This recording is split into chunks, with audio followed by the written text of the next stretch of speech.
What's up, you little wombats? You little sausages. You little sexy wombats, you. Guys, welcome to the Lightweights Podcast. Today we have reality superstar, social media powerhouse. You know him from Too Hot to Handle, Amazing Race, Dancing with the Stars, Harry Jowsey. Woo! Thank you so much. Thanks for coming. Oh, also, I just have to let everyone know I had micro needling done, so my face is really red. I'm not, I don't usually, well, actually, I kind of do. I'm always red, but today I'm extra red. And that just makes you rejuvenated? Just it makes you look a little bit more sexy. It brings like, I don't know, it works. It does something. Yeah. So next week I should look great. It's like I'm looking in a mirror right now, you know? Everyone's saying, I'm the podcasting Harry Jowsey. I'm like, I know. But they have been saying it. I can't escape the comments. I've been reading the headlines. They're everywhere. I'm my own person, though. I'm not Harry. Come on, guys, please. Don't disrespect him. Can you talked on Call Her Daddy. I'll bleep it out. You talked on Call Her Daddy, the most famous celebrity. Yeah. Can you say who it is? Nah, because she'll tackle me. Oh, would she? Yeah, she'll be mad. Do you know who? Do I know who it is? Yeah. Wow. I did it. Yeah. Is she like crazy A-list? She's up there. She's up there, but she's not. I don't know. She's great. I don't know how to get mad at me. I've already spoken about it way too much. Did she say anything after that episode? She posted on a close friend. She's like, I'm only watching this for this bit. And then I'm like, yeah, I'm sorry. And she goes, why did you say it? I'm like, because it's great. And you should be proud of yourself. Like you put in a hero effort. Like it was incredible. She's like, okay. Haven't heard from her since. So. What was it like having two big shows going on at the same time? Amazing Race and Dancing with the Stars. Dude, it was really weird. I felt like I felt bad for Amazing Race Australia because I'm like, it was airing at the same night every Tuesday. So Tuesday in Australia and it was Wednesday in Australia and then Tuesday here because they're in the future. And I felt really bad because I'm like, I really want to post for you guys and like promote the show, but I'm also like, I'm on Dancing with the Stars, so I have to like focus on this. But it was nuts. I think Amazing Race was the hardest thing I've ever done in my life. Like it was really difficult, but it was really rewarding. Like me and my best friend who we did it together. So close. Like we got so close. It was incredible. What is the show exactly? So Amazing Race, they pretty much just send you to a crazy country. We started in India and then they give you a clue and you have to figure out how to get to the next bit. And then, so you'll get an envelope and it'll say route info and that'll tell you where to go and kind of what you're looking for. Then there'll be a roadblock, which is like a red one. And you have to pick either me or you. There'll be like a riddle on the front of the card. And you have to kind of try and figure out what it is. And then I'll be like, oh, I feel like maybe that's more for me. I'm going to do that. So then your teammate has to like sit on the side. And then I forget what the other one is, but you pretty much do it both together and there's two options. So it's like, okay, we're going to try and do this one. Or if there's too many teams on that, we have to go do the other one. And it was just like so testing because you're racing in India. It was so hot. 14-hour days, and then you'd have to stop and then use your brain and be like thinking about something and then trying to like beat other teams. Like it was really taxing, but it was really like rewarding. Like I felt so fulfilled after it. And you don't have a translator there or anything, correct? No, nothing. And that was like the craziest thing because we started in India, went to Malaysia, went to Indonesia. We went literally everywhere around there. We were meant to go to Africa, but apparently the team on the ground, they were like trying to hold them for ransom. They're like, give us $750,000 or like you guys can't race in Africa. Something like that. It was crazy. They told us like, yeah, it was like a nuts show because they don't want to tell us because we're already stressed. So they're trying to like plan it already. Like, because it was hectic. It was so crazy because you literally, all you have is all your clothes, everything, all your belongings in a backpack and you just have to go. And you got a sound guy and a camera guy and they don't talk to you. Like all they do is just film you and your interactions. So like we're running through India, we're trying to talk to people. A lot of people don't really speak English. We were winning the first leg. We were winning it by far. And then our driver of our tuk-tuk, he just kept pulling over. Like he didn't know where to go because he didn't have a phone. So we're starting to stress out because it's the first leg. Like we got to win. And he kept we pulled over like 20 times. And then the cameras died on the car. And I'm like, okay, we lost our camera guy. We lost our sound guy. Then I started freaking out. I'm like, oh no, like this is bad. Like we're definitely losing today. We're definitely going to go home. But then he finally asked enough people and we made it. I think we're like second team check-in. But it was hectic. It was really crazy. Is the buzz in Australia huge on that show, similar to how Dancing with the Stars is here? I think from seeing some stats and stuff, like it did really well. Like I think it broke records for like the show itself. Like it really did some crazy numbers. And yeah, it was just kind of nuts. Like I think obviously the audience is a lot smaller in Australia because there's less people, but apparently it did really, really well. Is that surreal that you have something huge going on here and then on the other side of the world? Oh, dude, so weird. Like so I did 3 shows in 4 months. So I did Amazing Race. I did Amazing Race. I came back. I had like 2 weeks to move into my new place. Then I flew off to do another show. And then the day I finished filming that show, I came here to do Dancing with the Stars. So I was just overwhelmed. I'm like, God, I want to keep the momentum going though. So like, yeah, it was strange because it all just happened so quick. And Amazing Race wasn't that long ago, but it was already like done and edited and they were like ready to go. And it was annoying because I really wanted to give it like the energy and love and like sit down and watch it. But I also couldn't because I'm stressed out about dancing. So it was like, it really sucked, but it was wild. Are you just always in go mode? Because I feel like you're one of the hardest working people. You really are. It's inspiring. I mean, you also have the candle company. You have like all these other side ventures. Yeah. Well, I don't know. It's all like how I look at this whole space is like it's all rented. Like, well, I don't own my audience. I don't own any of this stuff. It's just like it's all rented for now. So I really have to try and figure out how to use it so that I'm good forever.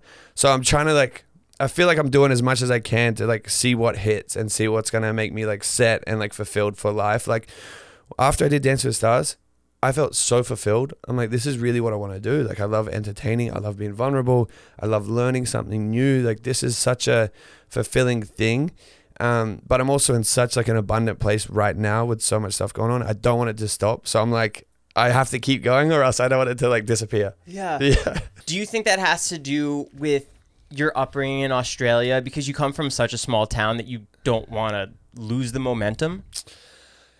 Like yes and no. I think you probably see it as well. Like being in a space is so competitive. Like everyone's always like, if you look on Instagram, this person got a new car, this person got a new watch, and there's like a bit of like a flex culture.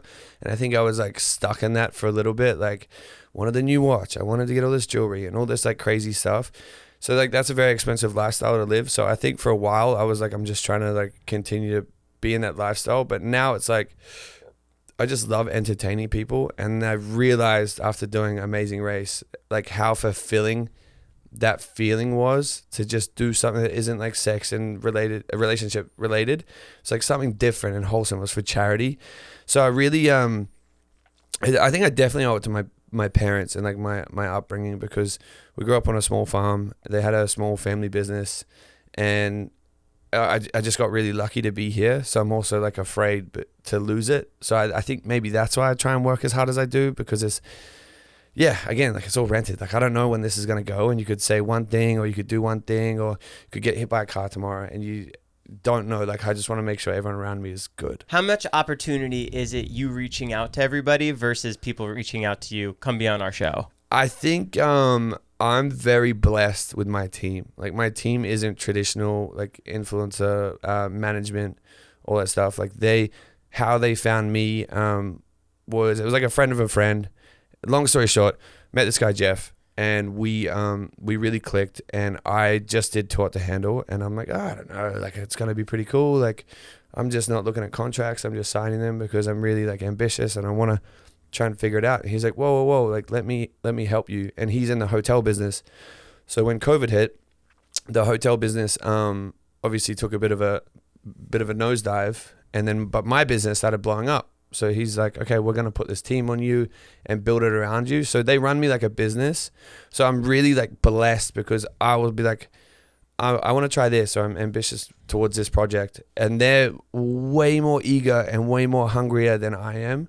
And they run me like a machine, which is awesome. And I love it because I feel like a lot of other managers, like they're afraid to say things or check you or they're afraid to overwork you or any of that stuff. Like not that my team overworks me because I want it more than anyone on the planet, but I'm just I think that I just keep putting myself in the right room and then my team is just they're the best people. So they just want to keep moving forward and keep growing. And then obviously my agents as well are just equally as ambitious. So it's been nuts. I just got really lucky with my people. You're doing this podcast. You went to Chain Fest, Food Fest last night. Yeah. You hosted something on Who Wore It Best. Yeah. Oh, that's crazy. I forgot I did that. Yeah. Like, your schedule is just insane. Is your day-to-day, do you just get a sheet of what you have to do, or are you aware of what's happening? So I have pretty much a day manager. Like, my right hand, like I couldn't survive without her. Like, her name's Farah. She's the best. She watches everything, so she's probably gonna watch this. But she's the best person on the planet. I could not function without her. Like, I'll wake up before I go to bed. There's like, I'll check my calendar. It's everything that's put in, how much time in between, everything I have to do throughout the day. She'll tell me when I should leave home to make sure I'm there on time. Like this, she told me like, hey, it's about 9 minutes away. You got to leave at this time. Make sure you're ready. Make sure you're good. Like, she's very structured with me. If I didn't have that, I would be a mess. Like, I'll try and put one thing in my calendar, and then she'll be like, Harry, that overlaps like this and that. I'm like, oh, well, I thought it could be okay. She's like, no, so just leave it to me. Yeah.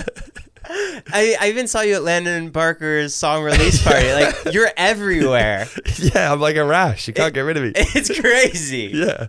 What was Australia like for you? Are there any crazy Australia stories that people might not know about you? Because you had that crazy party, you had your fight. Like, yeah, you know that. Oh shit. Well, yeah. From growing up in America, Australia was always like the Steve Irwin. Like, I always thought everything was the outback, wildlife, craziness. Yeah. And is that the perception that you have growing up there? I think where I grew up was like, so if you go to Australia, there's obviously scary stuff everywhere, but where I grew up in northern Queensland is kind of where everything like lives, like on the land, in the sea, everything. But my parents actually banned Steve Irwin in our house, so we weren't allowed to watch him, which is kind of sad because obviously he's very iconic. But it was just for our own safety, because we would watch him on TV, and I'd run outside and go grab a snake and like bring it back in, and like they're like, hey, you're gonna die. Like anyone else can do it anywhere else, but not here. Like, you can't do that. Like, you're gonna get eaten. But there's been so many instances. Like, I remember before school, my brother got bitten by a white-tailed spider and almost like lost his arm. They had to go to hospital. My dad one night was walking past our pool, and there was a snake in the pool, and it like wrapped itself around his leg and like smoked him. It wasn't even venomous. It just wrapped itself. Oh, no, he went to hospital. Yeah, he got poisoned. Like, it was crazy. Like, I've been bitten. There was one weekend I got bitten by 3 spiders. Like, there's these one called huntsmans, and they get like the size of your hand. Like, they're massive.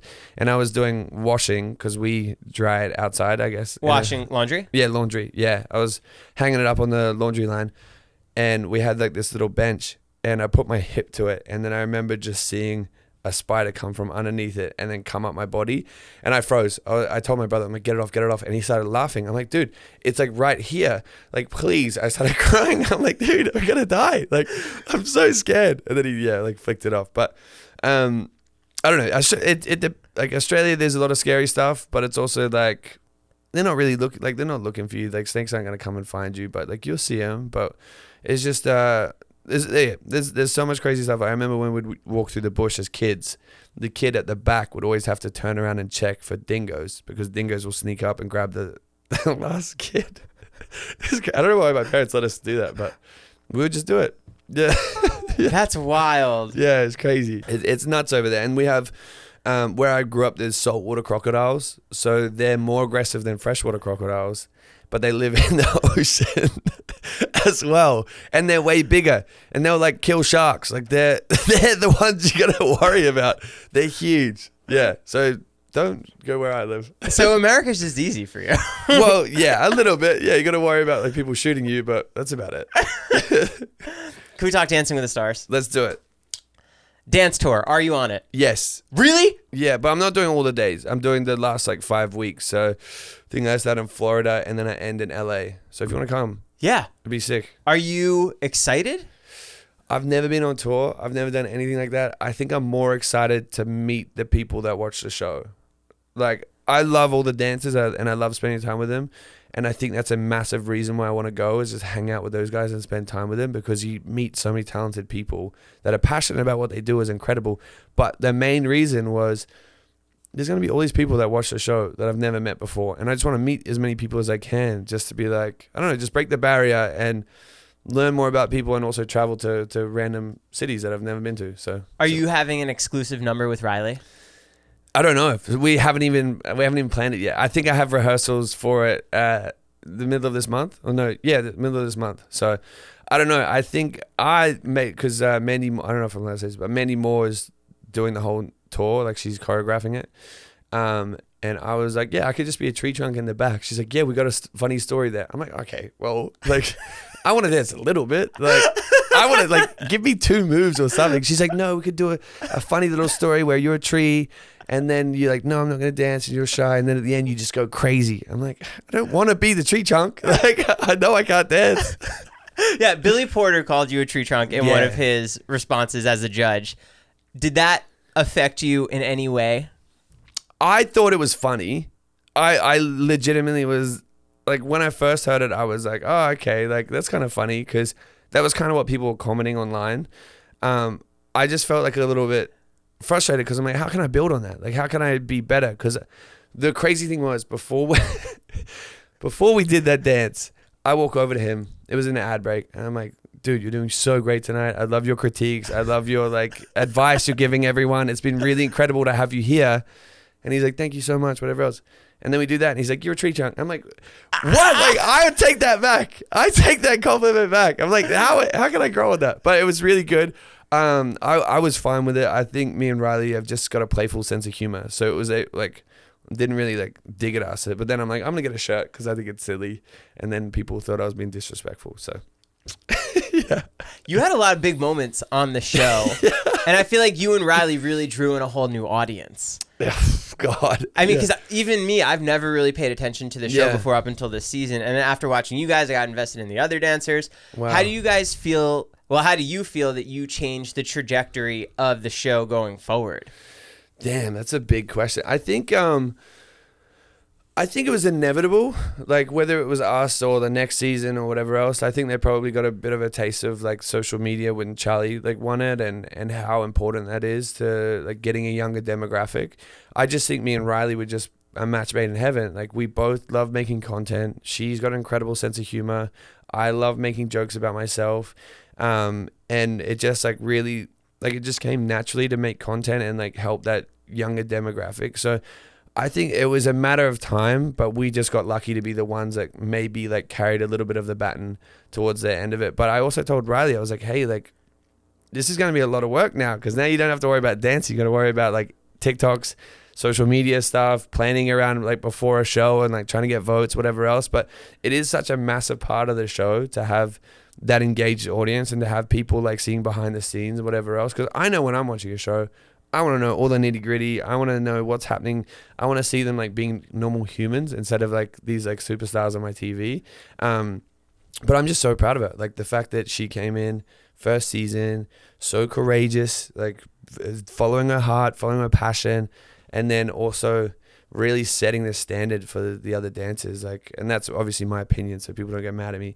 I really feel like she's really set an incredible standard, because now, again, the dancers, like a lot of them are very comfortable with no content, but now they have to worry about it because they could lose their job to another, 18-year-old who's hungry, ambitious, and like gets social media, but also gets dancing. Yeah. Right. Entirely. Yeah. Because the voting is based on the fan votes. Exactly. Like it's now so much bigger than just the show. And I think that she did such an incredible job to be able to leverage that and be like the first kind of like Trojan horse to get it moving forward. With her kind of being thrown out into the middle of Hollywood now. Yeah. And your past experience on a reality show where you already were the buzz, did you have to help guide her with the social media aspect to not let comments get to you? You know what? I think there was moments at the start where we were talking about it, because the tide really turned quickly with us. Like, there was so much love, and then the tide turned when people started getting eliminated, and they were like really angry. And I remember when that first happened to me, and I'm so grateful looking back that I went through it, because I was able to like not care as much with comments. So I kind of told her, I'm like, this is really great that it's happening now, because we're in a safe space. You understand how this feels. You're like, it's kind of the ebb and flow of social media. A lot of love, a lot of hate, a lot of love, a lot of hate. Like, it kind of goes up and down. So I'm like, you're really doing incredible dealing with it right now. But I wish I gave her advice. I wish I gave her more advice, but she's so mature, and she like just got it. Like, she just didn't care about reading comments. Like, well, she did read comments, but she didn't let it like ruin her day. And I think like it showed like who she really is. Like, it was really admirable, because I would come in and be like, oh man, I saw this TikTok and whatever else. She's like, yeah, who cares? Like, let's have fun. Like, she was just so great. And she's way more mature, like beyond her years. Like, the fact that she was able to, like, first kind of year on social media, like being with an audience, and to be able to handle the hate and the heat as well as she did, but also just keep showing up with a smile on her face, was really incredible. Yeah, she crushed it. Insane. Like, I can't fault her. I'm just like, what is there something that like you want to, I don't know, is there some weird thing that you got going on that you want to tell everyone now? Because like, there's no fault with you. It's incredible. How much of your life was dedicated to dance? Dude, every fucking day. Like, it was absolutely insane. I thought, I'm going to do the show, I'm going to watch it dance once, I'm going to go to sleep, download it, and be fine. I don't know why I thought that I was going to, like, do I have a Neuralink? I don't know. Like, I legitimately thought that I would be able to just like pick it up and just think about it. And like, no, you have to come in tomorrow. 4-hour session. And they upped it, because it used to be 3-hour sessions. Yeah. And then when we did the team dance, there was like 2 days where it was an 8-hour day. I'm like, I'm doing a full shift of just dancing, something I'm terrible at. Like, what is going on? It was crazy. It was really like, and then you also, all you hang out with is the people from the show. So you're like living, breathing, and like it becomes like a massive bubble. So it was kind of nice to have a bit of a break and like step away from it for the, I know it would be great to be in the finale, but for the little bit that we were away from it, like seeing friends again and able to get sunlight and go on hikes and like do other things and get my face microneedled. Like, it was really incredible, but it was literally everything that I did, and I wouldn't change it for the world. Like, it was awesome. Like you said, that bubble. Can you see how people form close bonds and relationships with their partner because you're just dancing with them nonstop? Literally, like, I think that you spend that much time with someone, you're either gonna love or hate them. So it gets people really get close, and I'm so glad that I got really close with Riley. Like, I feel like I've got her forever. Like, she's never gonna go anywhere. Well, she's not allowed to. So, yeah, yeah, I'm gonna keep her in my life. Do you see all the Harry and Riley fan pages, compilations, everything? I do see the fan edits, and I try and like repost as many of them as I can. But it's honestly so wild to see so many people like so dedicated to like making videos of us. Like, it's crazy. What would you do with her in the future? Well, we're doing tour together. She did invite me to Utah, so hopefully I get to go out there and like spend some more time with her family, because they're great. But at the moment, there's just so many things coming up, and I know she's dedicated to the tour and getting ready for that. So who knows? I just I feel like it's one of those people that you could not talk for 6 months and I feel like no time's gone by. Like, we I don't know. She's just always in a great mood and always positive and always incredible. So who knows? Like, after this, I got to go to London for a week, and then I come back and preparing for another thing, a massive deal that we signed, which is really exciting, which is coming out in January. So we have to prepare for that, get some stuff sorted, and then I have to rehearse with them for tour. So even though we're not going to see each other right away, we're going to still have like a couple weeks. In a couple weeks, we're still going to see each other. So I don't know. Who knows what the future holds? You guys really left an impact on pop culture, I feel like. It's really, really cool. With reality shows, again, you left your impact on Netflix. They changed their bio to Harry Jowsey fan page. Crazy. Wild. How much do you think you amplify yourself to try and get a good clip so that the show is good versus the real Harry? I think before Dancing with the Stars, I was this played up persona of myself. Like, on Tour to Handle, it's a version of myself which is like a little bit more crazy, because it was the first time I'd ever really had a chance to be on a big platform. So I'm like, well, I'm not going to get drowned out by all these other big personalities. I got to say crazy shit. I got to do crazy shit, or else I'm gonna like this opportunity is gonna go, and I'm gonna not be able to capitalize it. So I think for a while, it was all about that personality, like sex, dating, relationships, hookup culture, going out, getting like hammered with the boys, like that type of like persona of me. And I think after doing like Amazing Race and actually like working on fun projects, and especially Dancing with the Stars, it made me realize that like, hey, people actually like me for me, and I don't have to be this crazy version of myself. So it made me really rethink where I want to go and who I want to be and who I want the world to kind of see. And I think after being on live TV, you can't hide behind a persona. You can't really like force anything. You just have to be yourself. And the fact that there was so many people that enjoyed me being me made me like okay, cool. I can drop the rest of this played up sex version of Harry and move into my dad era. Like this is where I want to be in life. So it's I think I got very, very lucky, but then again, all that stuff I did got me here. So it's been, I don't know. I gotta see what I'm gonna be in the future, but yeah. And so you're in your dad era now. Yeah. Reflecting on the past. Yeah. What was the craziest Harry Ho era? God, I think after Too Hot to Handle, like it was bizarre. Like I think it was the first time I ever had like any sort of attention, and then I had attention of girls that I've always like dreamt of, that I've always seen on Instagram, and I'm like, holy shit, like I'm like, this is cool. Like people want to like be with me. But it turned like pretty crazy pretty quick, and then I also felt like it was very immature of me because I wasn't really understanding like how anyone else felt. I was just doing it whatever I want, like hook up with this person, that person, and not really care.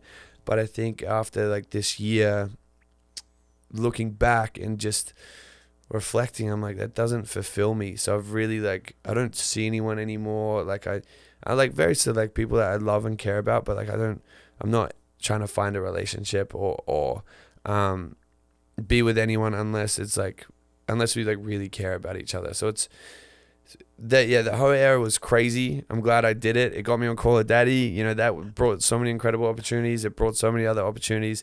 But now I'm like really trying to like solidify myself and clean myself up and show people that like, hey, I'm not getting drunk and hooking up with a million people. Like it's very, very wholesome now.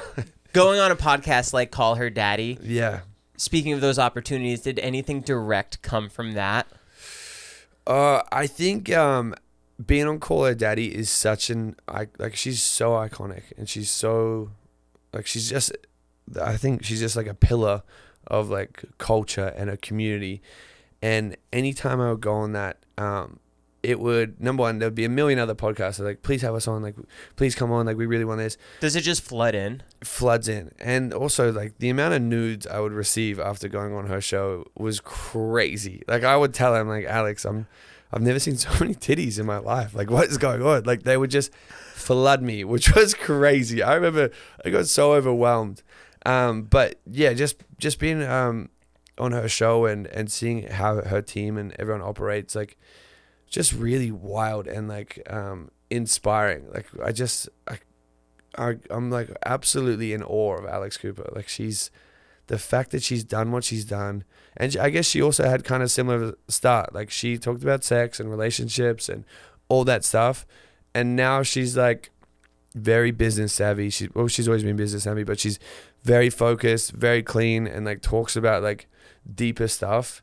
And I think maybe she's probably a big reason why I'm trying to clean myself up, just looking at her and how incredible she is and just how inspiring she is to so many people. I'm like, okay, well, you know what?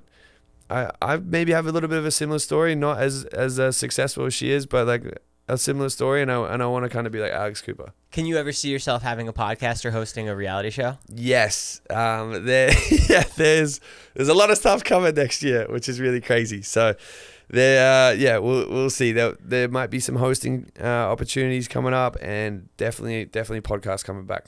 Oh yeah? Yeah, I've got a big plan for it, so hopefully it hits. Sick. Yeah. Growing up, your small town, you said, was 9 hours away from the biggest major city. Yeah. What did you really do to pass the time? So the main thing is we just try not to get eaten by like animals. That's so wild. That's so wild. So we would always just be at the beach. Like we'd take the horses down the beach. Would ride horses pretty much every day. Because it was a farm, there's always stuff to do. Like there was a mango farm, there was lychees. So we're pretty much just always busy on the farm. And like my parents, I really respect them for this. They wouldn't want us to be inside, like ever. We'd have to be outside working and doing stuff. So we had a beehive, so we'd beekeeping, building fences. You were beekeeping? Yeah, it was the best. I really want to get a beehive again, but I thought it'd be a little bit weird if I put one in my apartment. There's just a swarm outside. Yeah, I'm like, I really want bees because there's this really cool beehive where you turn a tap on it and it pulls the honey straight out. Like it pulls the honeycombs apart. I'm like, I've never seen that before. I wanted to buy it for my dad, but then I'm like, maybe I'll just get it for myself. But then I think I'd probably get kicked out of where I live if I have a beehive. That's so wild. It's the best. Like bees are awesome. They're so incredible. Would you get stung a lot? All the time. Yeah, it'd be crazy, but it's also like kind of fun because like well, it's not fun because they die, but you see their stinger come off and it like the muscle like is wiggling it to try and get it into your skin, so it like goes deeper and deeper. It was really like incredible to see how they work, but they're epic. Shout out bees. Shout out bees. Yeah. Can we talk about your movie coming up? Yes. Yeah, let's do it. So it's called Billy Knight. Yeah. And you've transitioned from reality star to actor now. I guess I'm getting there. It's sick. Yeah. What happened with that? How'd you get it? So I got signed with WME and I told them like this is a 3-year plan. Like this is where I want to go. And they're a big talent agency here in LA. Yeah. And I really I love entertaining people. And I love testing myself. And I started taking... So what happened was I met with... I was going to IndyCar and I was with Tanner Buchanan. He's on Cobra Kai, a bunch of crazy, incredible shows. Then Rudy from Outer Banks was on there, on the flight. And I was talking to him about like reality TV and just being a silly sausage, whatever else. And they're like, you should just try acting classes. And I'm like, nah, like not for me. Like just try it. Who cares? Did you say not for me because you didn't want to put yourself out there? I think because I was so comfortable and complacent with where I was. Like I was happy to be that Harry that's like goofy, reality whatever guy. else, like not serious and not really respected. But after they told me like, hey, you should just try it. I went and started taking acting classes. We got signed with WME, and then I would put out so many auditions, like so many, and it was really humbling because I would always watch them back and be like, I never want anyone to see this. Like this is so like embarrassing.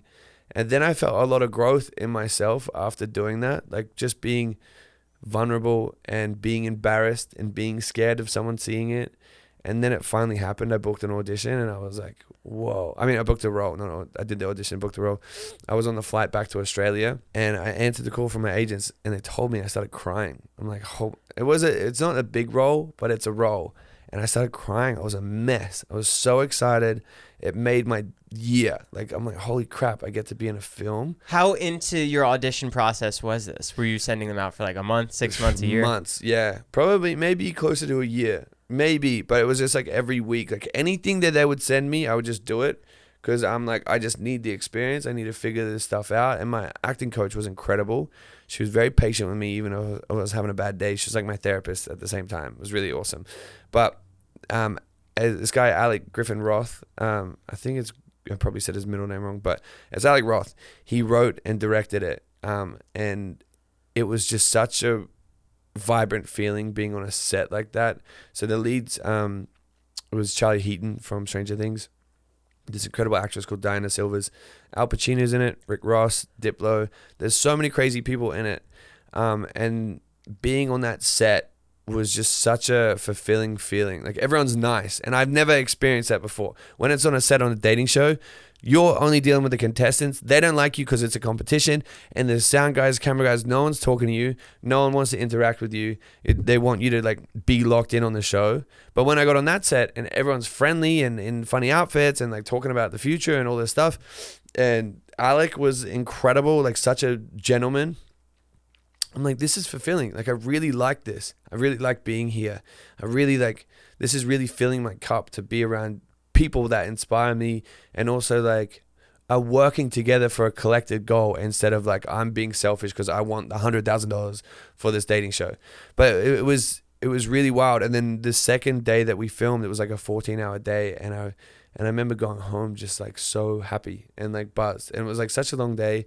I should have been exhausted, but I was just so happy and excited because I'm like, wow, I get to be a part of something that is really cool. And it's someone's vision, their dream. They wrote it down on a piece of paper, and now I'm in this dream. It was really wild. Is that crazy coming from where you started to where you are now? It's bizarre. I don't think anyone would have predicted any of this stuff. Like, it's really wild. I don't know. Like, it's crazy to think of all the stuff I've done just this year alone. Like, sometimes I sit back, I'm like, what?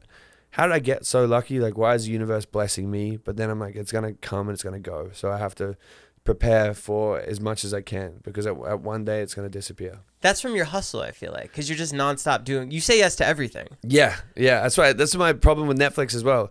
They know they can ask me for anything, I'll say yes, which is good and bad. I'm like, I owe you guys everything, so whatever you guys want, I'll just do it. So I'll say yes, and they're like, yeah, we know. What was the thing you did with Who Wore It Best? So we interviewed Jennifer Garner, Ed Helms, everyone from Family Switch. That was the most recent one, but in general we've interviewed, I think, like over 33 celebrities, which is just wild. Like, I can't remember how it came about, but I think they just, I was in a point where I was like, I'm not going to say no to you guys. They're like, okay, we got this funny idea. I'm like, sure, I'll do it. Then I went to the fitting, I'm wearing a dress, and I'm like, okay, like, whatever, like, I don't care, I'm playful, I enjoy this stuff, like, I enjoy being a bit of a sausage. And then it just started flowing. We did so many, and I've never, like, I was always so nervous for those, like, not when I get there, anything like that, but when I'm in a dress and high heels behind the curtain and I can see, like, Reese Witherspoon, like, their shadow, that's when the nerves, like, kick in. I start shaking, because I'm like, I'm about to meet, like, one of the most incredible people alive right now, and I'm wearing a dress and high heels, and I look like a sausage, and I have to play off that, like, I'm not wearing a dress. So it's really fulfilling and really rewarding, but it's also like, I'm so excited. Like, when I met Ashton Kutcher, he's like one of my biggest idols. Well, it's probably controversial, but like just his career path and everything that he did in his lifetime. And I was so excited to meet him. And then I'm like, this is silly, because I don't get to meet him in like a cool environment. I'm just like wearing his clothes. He probably thinks I'm a sausage. Yeah, it was wild. After you meet all these people, what's your relationship with them going forward? So I usually try and DM them after. I'm like, hey, thank you for being a good sport. And I usually try and like, talk to them a little bit. Obviously, I don't get many replies, but the Emily in Paris cast, when we did that in Paris, they pretty much all replied and like followed me, and a lot of them accepted the collab post. And it really, like, that was the most fun one, I guess, because it's just, I don't know, the cast was just really fun for that. And we did it, and they're all high energy and vibrant and incredible. Like, some of the other casts are a little bit serious, and they don't want to be scared, or they don't want any of this stuff. But I try and at least like build some sort of a relationship, because the barrier's broken. So I'm like, a lot of the people are just incredible, and I want to learn more about them. But it's also like, they're probably like, why does this guy in a dress want to talk to me? I feel like everybody at a Hollywood party. Yeah, pretty much. It's kind of weird. Yeah. And then you stick out so much because you're so tall and you're just so friendly and welcoming and warming. And I feel like that really translates when people get to know you. Oh, thank you. I appreciate that. Yeah. I don't know. I think that, I don't know. I just love people. I love meeting people. And yeah, I just have so many friends here. It's great. I love LA, and I love, I don't know, just getting inspired by other people. Is there anyone's career path who you really follow that you kind of want to take that path? I think I want to be like, this might sound kind of crazy, but like a Ryan Reynolds. Like, I was having a conversation with some of my friends, and they were like, yeah, we think Ryan Reynolds would be like the right goal for you to go after. Because I would always say Kevin Hart or Will Ferrell, because just my thing is like the essence of them. Like, you see them on a screen, you're going to laugh. That's what I want. I just want people to, like, if they ever see my face on a movie or on a TikTok, they're like, I'm going to watch this because it's going to make me laugh. That was my biggest thing. But then when my friend said Ryan Reynolds, they literally said it yesterday. I'm like, that's exactly who I want to be. So hopefully one day I can be, obviously he's incredible businessman, incredible actor, and just hilarious. Apparently he's the funniest dude when you talk to him. So you have that charisma. I hope so. You do? I know he watches the show. So Ryan, please respond to my DM. Him, Chris Pratt, they're all here. Yeah, they're in the closet. They're coming out. Yeah, we saw Chris Pratt there last night. He was there? Yeah. God, I got there too late. I walked in and Mark Hoppus was there from Blink-182. What? And he's like up there for me. And as soon as we walk in, we turn left. I go, and I'm pretty sure he heard me. Did you say hi? Like an hour and a half later, my wife kept like nudging me. She's like, go say hi. I'm like, no, I can't. Because I want that interaction to be like memorable. Right. Not just like the guy that says hi at the party, but like if I'm playing like an arcade game and he comes over and we play it together, that's the interaction I want. Right. That's good. So he walked past me, and then I saw his wife, and I'm like, Sky. She's like, hi. I'm like, I love your husband. And then she introduced me to him. Wow. So that was like one of the Was he awesome? Amazing. Wow. That's the best. I love meeting good people. I fumbled the entire conversation because I was so nervous. Really? Yeah. Caitlin carried it pretty well, which is great. I kind of leaned on her shoulder. That's awesome. I didn't realize how many cool people were there last night. There were an endless amount of people. It was wild. And then I saw your Snapchat after. I was like, fuck, Harry was there too. Yeah, we got there so late, which was like kind of annoying because we were with a few friends to go get some food beforehand, and then they were just drinking a little bit longer, and I'm like, well, we're gonna miss it. And like I was getting angry. I'm like, we really tried hard to get extra tickets, but then we finally made it, and the food was good. Like, yeah, we got there, and I just started eating everything. I'm like, I gotta have it all. Yeah, it was epic. Yeah. In the influencer space, what's one of the coolest opportunities that have come your way? Oh God. Any crazy giftings? Anyone fly you out for a sponsorship somewhere? I think the Indy 500 has always been incredible because the one time they flew me out with Rudy and Tanner was on a private jet, and I thought that was really incredible. I think also the most recent one, talking about private jets, like Alex Cooper flew me back from Chicago in a private jet after her show. Like it's been like really nuts. But biggest like gifting thing, I'm not too sure. I think I'm the worst influencer because I'll just buy stuff. And like my friends are like, why are you buying it? They'll just send it to you for free. You have to post. But I'm like, I don't know. Like I just want to support. But I don't know. I think people get invited to way cooler things that I do and get flown out and like paid. Like Carter gets crazy money to go places and do crazy stuff, and like so do the rest of them. And I feel like I'm kind of maybe a little bit too risky right now for some brands, so they kind of like maybe stay away. But I'm also terrible. I'm just like, if I want it, I'll just buy it. Yeah. What do you think your rebrand going forward would be like? What's the more serious version of Harry look like? I just think I really did it like after Taught to Handle because that was how we were branded. There was a lot of emphasis on, sex and talking about that and opening, just not being afraid. And I'm not afraid to talk about that stuff. I just don't. It doesn't fulfill me. Like it's not fun. It's not like, it's enjoyable. I love learning about it. I love learning about other people's experiences and what's good for them. But I'm more focused on like the comedy stuff. Like how like Theo Von, you watch his stuff. You're like, it's going to be stupid.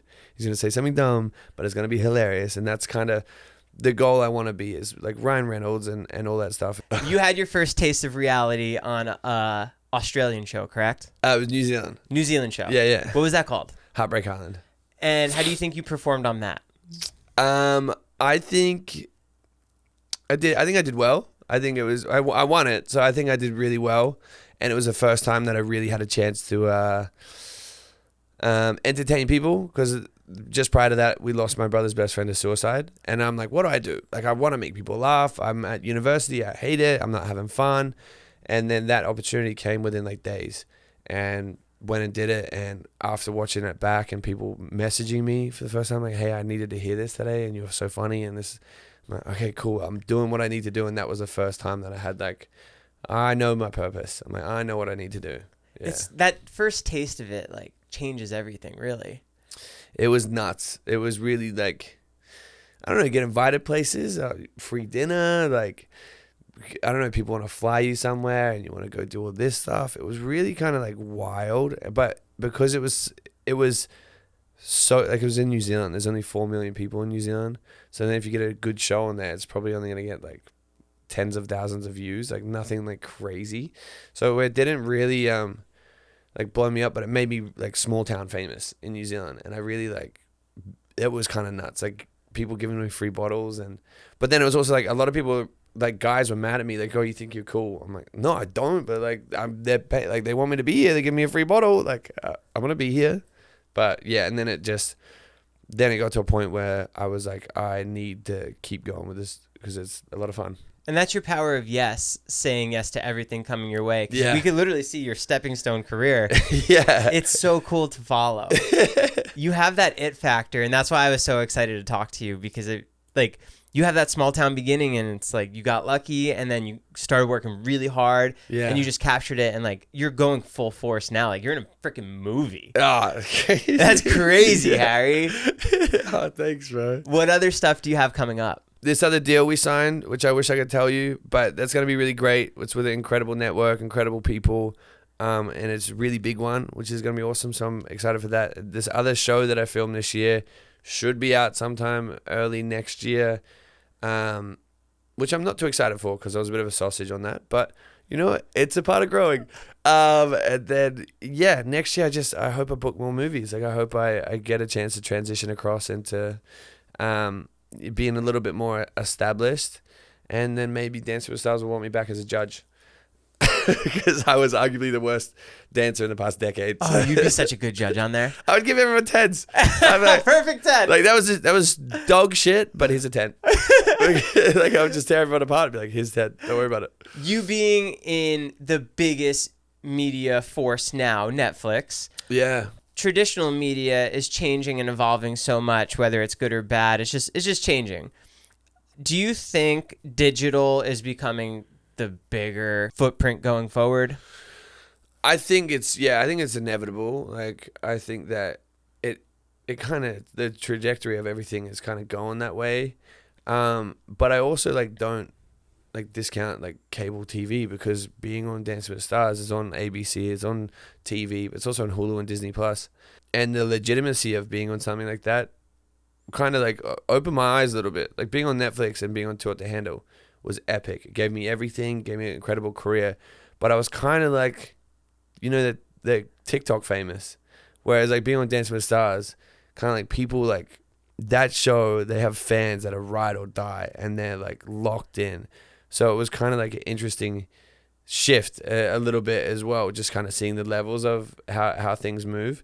But I think it's going to be inevitable that, you know, kind of cable TV like disappears and like dies down, because Hulu, Disney Plus, Netflix, they're all growing like so quick. It's crazy. You've conquered so many different verticals. I think it's so cool. It's bizarre. And on top of that, like you have your own side ventures too with your candle business. Yeah. What's this one that we have here? It's a collab that we did, but actually not selling it anymore. So that was like one of it was a fun collab. But we sold out of a bunch of stuff. So it's been crazy. Would you ever venture into more things than candles?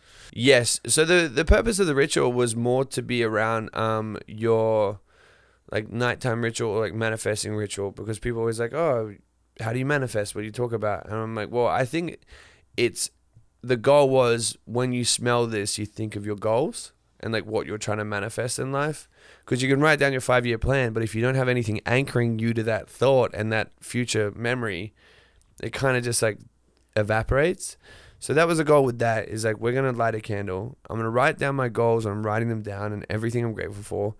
And when I smell this, I'm going to think about my future and think about who I want to become. So we wanted to start with that and get it to a point where we do like a nighttime ritual, a bath time ritual, a morning ritual, a house cleansing ritual. Like there's so many ways we're going to go about it, but there's only 3 of us on the team right now. So we're just starting with candles to see if people actually care, because I care about it a lot, but if my audience doesn't, then I'll just go fuck myself. So yeah. Do you still write down your goals? I do. I have a massive book. Did I give you one of those? Jason, you gave one to Jason. Jason, yeah, because I remember I brought a few little ones to David's, and I'm like, yeah, guys, got to do this. But I have a massive one. But yeah, just literally whenever I feel a little bit sad or like worried or stressed, I just write goals down and things that get me excited for the future. And the craziest thing is, there's so many that have happened this year that has been like really like nuts, and there's so many that I'm very close to doing. So I tend to not like think about it until I get to check it and like tick it off. But it's really powerful. Even like people that are worried about manifesting or don't believe in it, just write your shit down and keep it to yourself. Like, that's what I say. Don't tell anyone. Just put it somewhere where it's just for you, because no matter what person it is, they're probably a little bit jealous, and they're probably a little bit like, nah, you won't be able to do it. So I don't tell anyone my stuff now. I just keep it to myself, and I'm like, it's going to happen because I can feel it. What goals did you have written down that you did accomplish? I wrote down I want to be on all the major networks, and the fact that Dancing with the Stars ticked pretty much all of them off was kind of nuts. I'm like, who would have thought? And I remember I wasn't auditioning. I took the first call for Dancing with the Stars when I was filming Amazing Race in Cambodia, and I'm like, there's no way they want me. Like, I'm stressed out. Like, I'm on edge over here, and the Wi-Fi was terrible. I was like, there's no way. But then it happened, and I got to tick off that massive goal. Yeah, that's crazy. Yes, wow. Because I wrote it at the start of the year. Are you the kind of person that when someone tells you can't do it, you're going to prove them wrong? Yeah, or just write it in my book. just write it down. But no, I really like, because everyone in this space doesn't really want you to do better than you or whatever else. I feel like there's maybe a sense of jealousy, or you're worried that maybe I'm growing, or maybe I might be bigger than your current client or something like that. Do you think people just get jaded when they're here for a long time? Yeah, I think it gets a little bit cloudy, and like it just people's like everyone comes to LA because they have a dream and they're gonna do what they can to get there, and I respect that. I think in Will Smith's book, it's just like, I think he said it was either Will Smith or Kevin Hart in their book, like, it's just business, it's never personal. And I think that's kind of the approach that I started to have after going through their book, was just have to understand that like people are doing exactly what they can for their future and their career, and it's just business, so don't take it personal. But I think people, after being here for a little while, meeting very cool celebrities and whatever else, you definitely get very jaded, and like vision gets a little bit blurry on like what's real. So I'm just very grateful. I got people like Riley around me that keep me like very centered and grounded, and my family and all that stuff. So I don't know where I'd be without them. Being at Thanksgiving with Riley's family, did you feel that sense of like, oh, normalcy? It was honestly, it was really incredible, because they're like, I keep telling Riley, I was like, you guys really won the family lottery. Like, and there's not one bad person here. Like, you're all just like so incredible and lovely and warm and welcoming. I personally felt like I was a bit of an imposter, and I kept texting Riley. I was like, are you sure they're okay with me? Because I felt like these guys are so pure and incredible and amazing, and maybe my history and my upbringing hasn't been as pure and as wholesome as this. So I always felt like a little bit like, oh, I'm definitely like imposter syndrome. Like, I don't deserve to be here. Like, I don't want to upset anyone. But they are the most incredible, like, lovely people. You couldn't pay me to say a bad word about those guys. Like, the amount of love that they have for each other is so inspiring. Like, I look at them, and I think that's why I'm in my dad era. It's like, I look at what they have, and I'm like, that is really like family. Like, that is really love. Like, no matter what happens, they're with each other, and they're going to ride for each other, and they're going to accept each other no matter what, and they're going to love each other no matter what. I remember just being at that Thanksgiving, and they're all just happy and loving and just wholesome and just incredible people. Like, even the dad, Josh, he's so fucking funny. Like, he's such a funny dude. He's just a big ball of energy. Like, he's a typical dad. Like, he'll just punch your arm. Be like, hey, buddy. Like that. Like, he's so American. No, he's so American. No, but they're awesome. And I just like look at Riley. I'm like, there's no wonder why you're such an incredible person. Like, look at the people that raised you. Like, it's just, I think about Riley. I'm like, she's like a rainbow, because no matter what side of her is that you end up on is gold. Like, she's just so golden and incredible. So yeah. Can you just finish my lyrics and then we'll be done? Okay. I saw you at the Kings game, so I'm taking this straight from there. I don't know if you were paying attention to the billboard. No. What is Justin Timberlake bringing back? Sexy back. Yes. Is that right? Okay, good. What can you go under of Rihanna? Umbrella. 2 for 2. I'm good. You're basically an American now. Yeah, I can sing. Do you have your citizenship? No, I don't. I got my license yesterday. What? You can now drive. Wait, what'd you have before? Wait, what? I had an Australian license. Oh. But we drive on the other side of the road. So I was just hoping that I'd be fine because I'm like, yeah, it's probably the same rules, just on the opposite side. But then my insurance company's like, hey, your insurance is going to be like really expensive and we can't continue to. Isn't it crazy expensive already because you drive a Lambo? Yeah, very expensive, but because I don't have a license, it's like double. So they were like, you're going to have to figure it out or else we can't like insure your car. So I'm like, okay, I probably need a license. So I got to do it. Hey, and now I passed. Yeah. Where does Justin Bieber get his peaches? California. I get my peaches. Georgia. California? Georgia. Georgia? Georgia's a state. Georgia's a state? Yeah. Oh, there we go. The final question. What does Miley buy herself? Tampons. I can buy myself tampons. Oh, flowers. Yeah. I was like, she's bold. She may put that in a song. She could. Cool. Harry, thanks so much for coming by. This has been awesome. Guys, go check out Harry's movie coming out. Do you have a release date yet? No, but soon?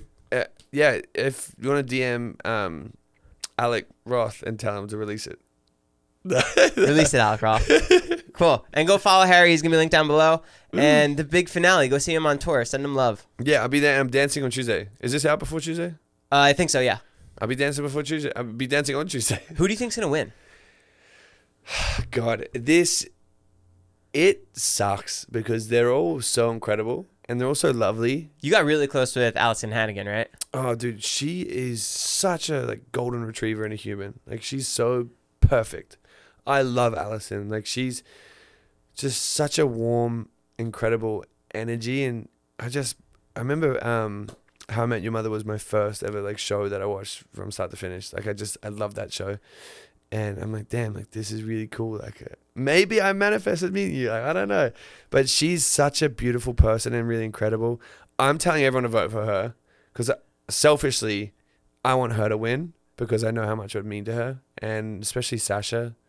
They're just both amazing people. But then again, everyone else is amazing. I got a feeling Sochi's probably going to win because, number one, she's extremely talented. They all are, but she's extremely talented. Her dances last week were insane. Val's very talented and very good, and those two click. She also has a crazy social media following. She's got all the young girls that like, you know, she's a role model. Like all these girls, like they feel like they can do it because she's doing it, which is incredible. Ariana, I feel like she has a very good chance. Like I don't know. Like I think it's either Sochi or Ariana. Charity's really good as well. But you should be a judge. But I would be the worst. I'm like, guys, you're so incredible. My only thing is Charity's really good, but she doesn't have a massive following compared to like Sochi or whatever else. So I'm like, maybe that could be a factor. And then even Jason's doing a singing performance on the finale, which I'm like, he'd probably get a bunch of votes for that himself. And he's really good. And I told him, I was like, you got to take it home for the lads. Like, you're the last one left. I'm like, who would have thought of it? Would it be between me and you as the last guys there? Like, who would have guessed? But I don't know. I really don't know. I think probably Sochi just because she has the it factor. She's got everything. But then selfishly, if Allison won, I would be crying. Like, I cried in her last dance. I was just a mess. I'm so proud of her. Yeah. So who do you think's going to win?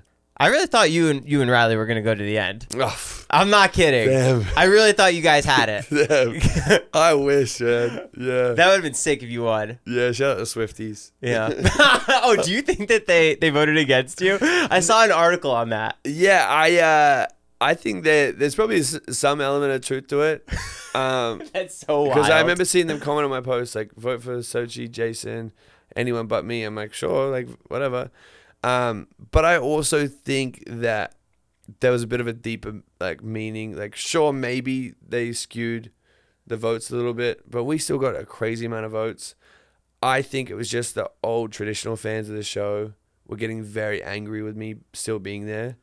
Obviously, again, like I'm not the best dancer. I'm still not. I only had 9 weeks in my entire life to dance, and that's kind of the product you saw. I think it was the older fans of the show, like the ride or die fans, getting really frustrated with us, and just being the young couple, whatever else. So I think it was a little bit deeper. And again, we were always getting the lower scores, so I knew it was about time that it was going to happen.